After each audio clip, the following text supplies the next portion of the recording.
یہاں دیکھیں روس کے 30% جو تیل کی تنصیبات پر یوکرین کے جو حملے ہیں وہ کامیاب ہوئے ہیں، تو روس مجبور ہے ایٹمی ہتھیاروں کی طرف۔ اور یہ اتنی بڑی خبر ہے کہ دیکھیں جرمنی، فرانس، برطانیہ کے سفیر روس کے وزیر خارجہ سے ڈپٹی سے ملنے پہنچ گئے کہ امریکہ سے ہٹ کر ہمارے ساتھ معاہدہ کریں۔ اب دونوں صورتوں میں دیکھیں جو معاملہ ہے آج رات کا ظاہر ہے وہ خطرناک ہوگا۔ اب یہ ٹرمپ کا دعویٰ 39واں ہوگا یا حقیقی معنوں میں یہ ایران سے پھینٹا کھائے گا، اب دیکھنا یہ کہ صورتحال کیا ہے، رات بڑی اہم ہے۔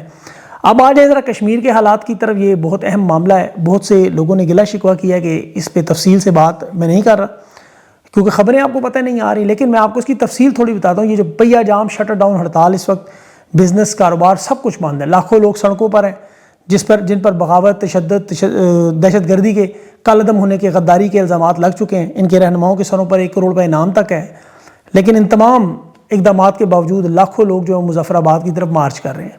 حکومت کہہ رہی ہے یہ صرف 10,000 لوگ ہیں جو راولہ کوٹ سے 4 کلومیٹر دور ہیں، اور یہاں ہم نے کرفیو لگایا ہے، لوگوں کو گھروں سے ہم نکلنے نہیں دے رہے، مساجد سے اعلان کر رہے ہیں گھروں سے نہ نکلیں، ہیلی کاپٹر ہمارے پروازیں کر رہے ہیں۔ ابھی آپ نے وہ ایک ہیلی کاپٹر کے گرنے کا جس میں وہ 22 لوگ فنی خرابی کی وجہ سے حادثے کا شکار بھی ہوئے۔ احتجاج کا اصل معاملہ جو ہے وہ 12 نشستوں کا ہے، اور ان لوگوں کو دینا جو کشمیر کے مقامی نہیں ہیں جس پر یہ تنازعہ کھڑا ہوا۔ مخصوص نشستوں کا جو آپ کو پتہ جوائنٹ ایکشن کمیٹی کا مطالبہ ہے کہ وہ اسے ختم کریں، مقامی آبادی کی نمائندگی ہو، ان لوگوں کو نشستیں نہیں ملنی چاہیے جو اس علاقے میں رہتے ہی نہیں۔ لیکن فارم 47 کی حکومت، فیلڈ مارشل یہ اس کو ماننے کے لیے تیار نہیں ہے۔ ان کا کہنا ہے قومی سلامتی کا مسئلہ ہے، یہ نشستیں کسی صورت میں ختم نہیں ہوں گی، اور اس کی مذاکرات کی بجائے پھر طاقت کا استعمال شروع ہوا۔ جس طرح لال مسجد میں آپ نے دیکھا 9 مئی مرید کے، یا پچھلے سال آزاد کشمیر میں 26 نومبر، یہ آپ دیکھتے ہیں اب یہ 5-6 دفعہ ہو چکا ہے کہ مظاہرین سے بات کی بجائے گولیاں چلائی جاتی ہیں۔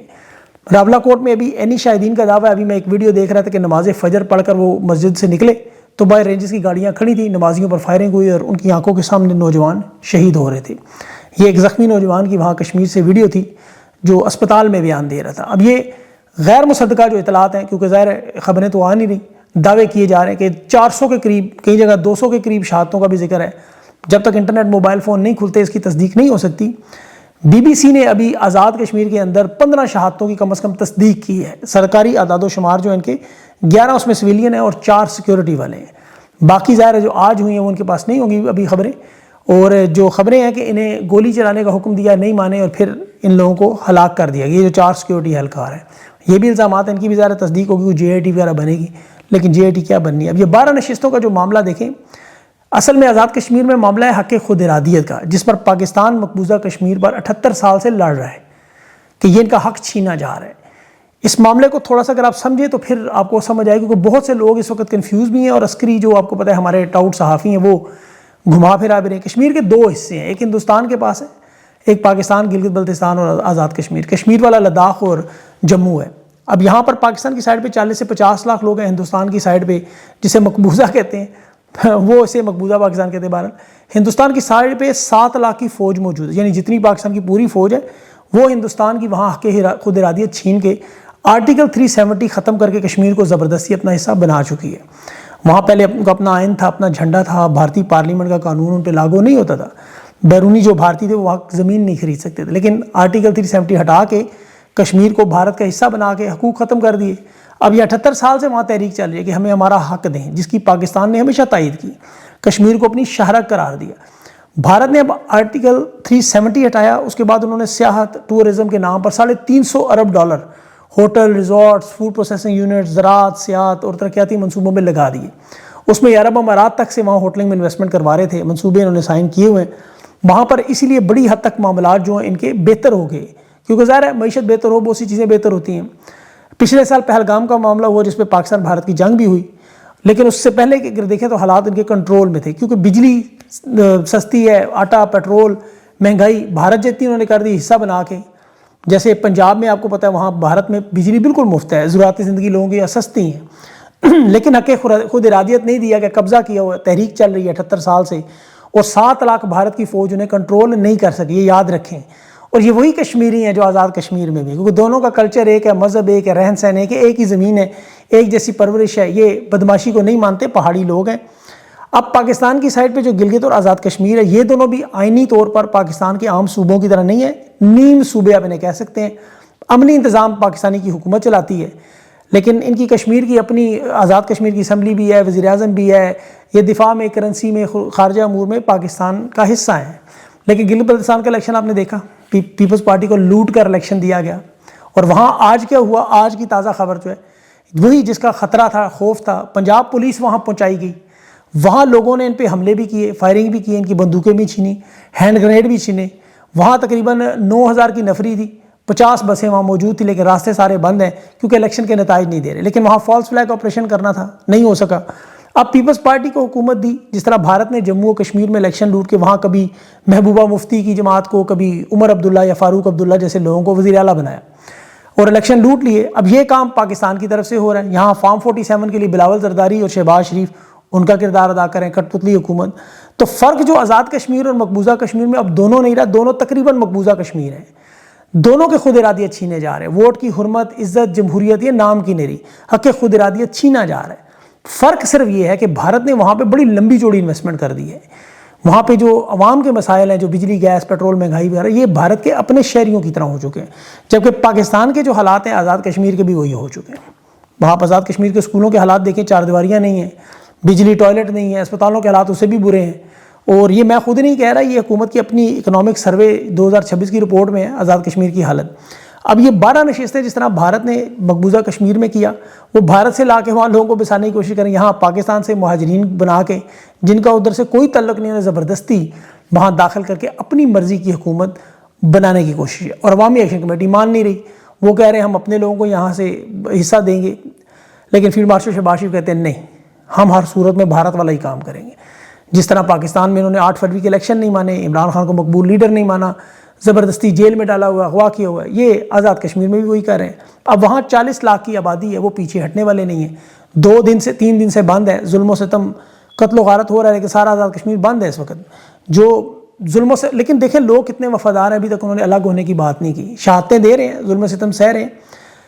حالانکہ ظلم میں اس وقت کوئی فرق نہیں ہے کہ مقبوضہ کشمیر کون سی سائڈ پہ ہے. یقین کریں اتنا حالات خراب ہیں. ابھی جو سیکورٹی والے بھی بلکہ دیکھیں، ابھی جو جہاں بحق ہوئے، جن کے بارے میں ابھی جو شور مچ گئے، وہ شہید ہیں، یا مظاہرین جنہیں گولیاں لگی وہ شہید ہیں، کہ جو اپنے حقوق کے نکل کر گولیاں کھا رہے ہیں، یا جو انہیں مار رہے ہیں. جو مر رہے ہیں وہ تو غدار کرائے جا رہے ہیں، دہشت گرد ہیں، اور جو گولیاں مارنے آ رہے ہیں، لاشیں چھیننے آ رہے ہیں، وہ بھی شہید ہیں. تو یہ بڑا ٹیکنیکل معاملہ بن چکا ہے. جس طرح 26 نومبر کو وہ 3 رینجرز شاہد خاقان عباسی کے رشتہ دار کی گاڑی کے نیچے آئے، تحریک انصاف کے اوپر ڈال دیے کہ وہ بھی شہید قرار دے دیے گئے تھے. حالانکہ حادثہ تھا، قتل تھا، اس کی تحقیق رپورٹ تو خیر نہیں آئی، لیکن اپنے لوگوں کی پرواہ نہیں ہے. پشاور میں آپ کو پتہ ہے کالا دن تنظیموں نے FC کے 6 کے قریب لوگ شہید کیے، لیکن ان سے بدلہ لینے نے نہیں کہ کشمیر چلے گئے. اور اگر زیادہ بدلہ لینا تھا تھوڑا آگے جا کے مقبوضہ کشمیر پر چڑھائی کریں. جہاں بھارت نے آج کیا اعلان کیا ذرا سنیں. ان کے پانی کے وزیر نے کہا ہے کہ آنے والے سالوں میں پاکستان کو 1 بوند پانی کی نہیں دیں گے، ہمارا 6 دریاؤں پر قبضہ ہے. وہ ذرا وہ چھین کے دکھاتے، لیکن انہوں نے وہی کام جو مشرقی پاکستان میں کیا، بنگلہ دیش بنا دیا. 1952 میں بھی جنرل ایوب خان نے یہی کام کیا تھا. اس وقت دیکھیں مینڈیٹ کا معاملہ نہیں تھا، زبان کا معاملہ تھا. اس نے گولیاں چلائیں، جنرل ایوب خان نے مشرقی پاکستان بننے کی بنیاد رکھی. پھر جتنا جتنا ان کا ظلم بڑھتا رہا، قتل و غارت بڑھتی رہی، بنگالیوں کے ساتھ ظلم ہوتا رہا، لاکھوں لوگ قتل ہوتے رہے. BBC کے مطابق پڑھیں کبھی رپورٹس، حمود الرحمان کمیشن رپورٹ آپ پڑھیں، پھر وہ پتلونیں بھی اتری، وہ سارا آپ جانتے ہیں، ملک بھی ٹوٹا. اور آج بنگلہ دیش کی ترقی دیکھیں، آج بنگالی شکر کا کلمہ پڑھ لیں کہ ہم نے اسے شکر جان چھڑا لی. اور ان کے حالات آپ دیکھیں، وہ بالکل ٹھیک کہہ رہے ہیں، ورنہ ان کے حالات آپ جیسے ہونے تھے.